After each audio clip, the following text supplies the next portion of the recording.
So this particular video is going to have a lot of spoilers in it. If you're picking this up for a GM to run for you, you may not want to watch this video.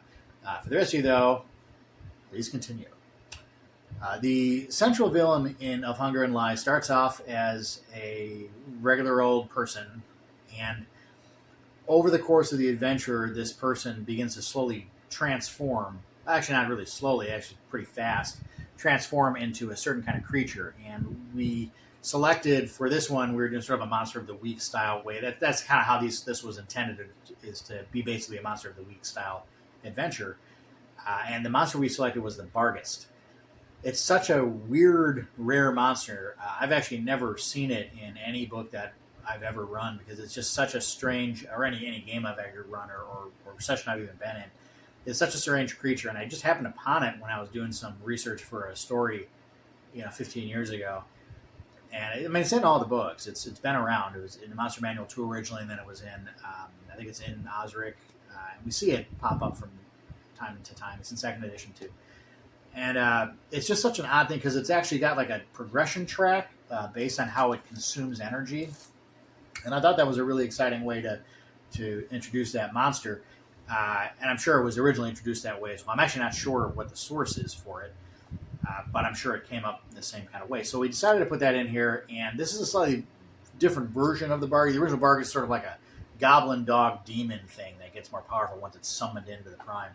In this case, we have a person who is being manipulated by an evil entity into consuming life force, so he starts to become this Barghest. And so the progression track is a little different from the standard monster, and we've got that in the book as this person starts to essentially evolve into this nasty, carnivorous, cannibalistic creature. And what happens through the course of the module is that he gets so powerful. The module is only designed for maybe like 3rd to 6th level characters. It was originally set for 5 to 8, but I've reduced it a little bit. But even 5th to 8th level characters would have a very difficult time dealing with a fully powerful, like 12 plus 12 hit die Barghest demon.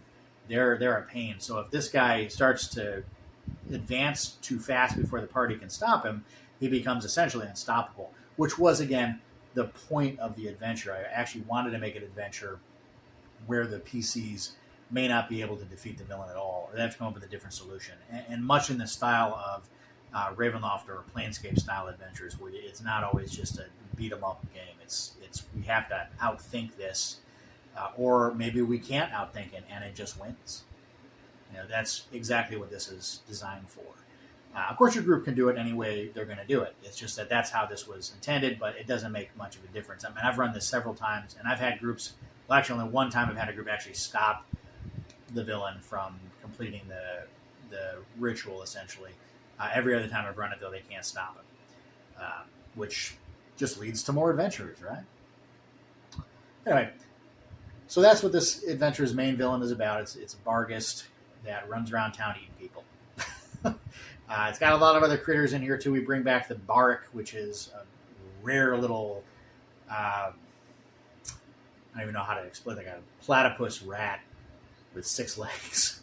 It's a crazy little thing, which I thought was really interesting. So we bring that back. We also have the Drelb in here and a few other rare creatures that you just don't see very often in modules. And I thought it'd be kind of fun to assemble those and use them in a way that we haven't really seen, at least in a long time. So there you go. There are the villains and the monsters of Hunger and Lies.